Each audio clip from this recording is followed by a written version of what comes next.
Question number 9 के अंदर हमने वैल्यूज़ फाइंड करनी है। तो वैल्यू फाइंड करते हैं। सबसे पहले हमारे पास है जी 68.24, इसका इंडेक्स यहाँ पे है 3। तो सबसे पहले हम इसको लेट कर लेंगे, ये एक्स के इक्वल है। और उसके बाद हम इस इंडेक्स को ख़त्म करके इसको पावर की फॉर्म में लिख लेंगे, यानी ये रेडिकल की फॉर्म में लिखा हुआ है, इसको एक्सपोनेंशियल फॉर्म में लिख लेंगे। तो एक्सपोनेंशियल फॉर्म में लिख लिया तो उसके बाद हम क्या करेंगे, लॉग लेंगे। जब लॉग लेंगे तो हमारे पास, हमें पता है जो पावर है ये लॉग से पहले आ जाएगी। तो जब लॉग से पहले आ जाएगी तो इस वाली वैल्यू का हमने लॉग ले लेना है। जब लॉग लेंगे तो इसका हमारे पास आंसर आ जाएगा 1.8340। अब इस वैल्यू को हमने डिवाइड करना है 3 से। जब 3 से डिवाइड करेंगे तो हमारे पास log x इक्वल आ जाएगा 0.6113 के। यहाँ से हमने x की वैल्यू फाइंड करनी है। तो ये x इक्वल हो जाएगा एंटी लॉग ऑफ 0.6113।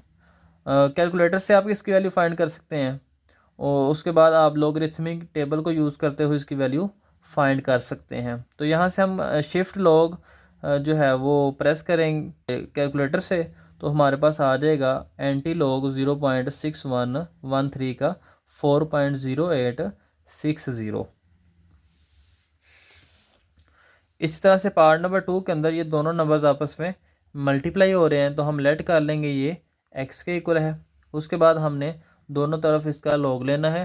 तो जब लॉग लेंगे तो हमारे पास आ जाएगा log x is equal to log into 319.8 multiply 3.543। अब ये जो मल्टीप्लाई है, जब हम लॉग का रूल लगाएंगे तो ये किस में चेंज हो जाएगा, प्लस में। और इस वैल्यू का लॉग अलग आ जाएगा और इस वैल्यू का लॉग अलग हो जाएगा। तो अब इन दोनों वैल्यूज़ का हम लॉग लेंगे। तो जब लॉग लेंगे तो हमारे पास जो आंसर आएंगे इनको हमने क्या कर लेना है, सम कर लेना है, यानी प्लस कर लेना है। जब प्लस कर लेंगे तो यहाँ से हमने x की वैल्यू फाइंड करनी है। तो x की वैल्यू फाइंड करने के लिए हम लॉग को दूसरी साइड पे लेके जाएंगे, तो ये क्या बन जाएगा, एंटी लॉग।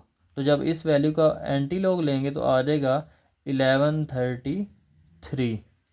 तो इस तरह से हम इन क्वेश्चंस को सॉल्व आउट कर सकते हैं। उसके बाद पार्ट नंबर 3 है, जहाँ पे दो वैल्यूज़ मल्टीप्लाई हो रही हैं, डिवाइड के ऊपर और डिवाइड के नीचे भी दो वैल्यू मल्टीप्लाई हो रही हैं। तो सबसे पहले हम लेट कर लेंगे, उसके बाद हमने लेना है लॉग। जब लॉग लेंगे तो हमें पता है कि जो मल्टीप्लाई है ये चेंज होता है प्लस के अंदर, तो ऊपर वाली वैल्यू का हमने लॉग अलग लिख लिया। और ये डिवाइड है ये किस में चेंज होता है, माइनस में। तो जब माइनस में चेंज होता है तो माइनस लॉग और नीचे वाली वैल्यूज़ को हम अलग लिख लेंगे। तो यहाँ पे हमने मल्टीप्लाई को चेंज कर लेना है प्लस के अंदर, माइनस।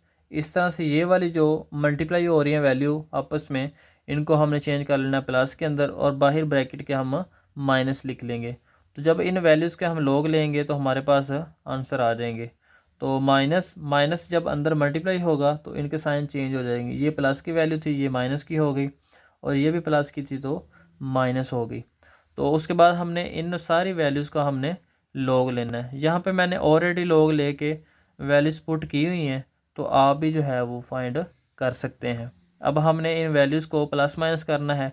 तो जब प्लस माइनस करेंगे तो फाइनल log x की वैल्यू क्या आ जाएगी, 1.3803। उसके बाद x की वैल्यू फाइंड करनी है, log इस तरफ आके एंटी लॉग बन जाएगा। जब इस वाली वैल्यू का एंटी लॉग लेंगे तो फाइनल आंसर आ जाएगा 240.01। तो इस तरह से करके हम इन क्वेश्चंस को सॉल्व कर सकते हैं।